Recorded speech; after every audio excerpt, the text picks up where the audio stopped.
పర్ఫెక్ట్గా ఉంటుంది అనమాట. లేకపోతే మళ్ళీ సర్వే చేసి మీరు అప్పుడు లేవు, తర్వాత అప్పుడు తప్పు చేశారనే అపోహ కానీ అట్లా ఏమైనా ఉంది. రేపు మేము ఒక 30 సర్వే, జనరల్లీ యావరేజ్గా రోజుకు ఒక 40 నుంచి 50 ఎకరాలు మేము చేయగలుగుతున్నాం అనమాట, పక్కన మనం మిగతా విలేజ్లో స్టార్ట్ చేసినప్పుడు.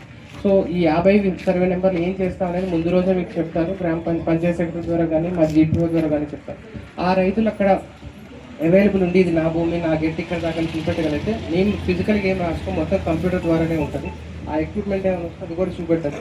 సో మొత్తం కంప్యూటర్ ద్వారా పెట్టుకోగలిగినట్టయితే దాంట్లో సమస్యలు ముందుకు సమస్యలు ఏం రాకుండా ఉంటాయన్నమాట. ఒకవేళ మీ సర్వే బౌండరీ మొత్తం చూపెట్టాక మీ పేరు రాపిస్తాం అన్నమాట. ఇన్కేస్ అట్లా డిస్ప్యూట్ ఏమైనా ఉందంటే మళ్ళీ మేము నోటీస్ ఇస్తాము.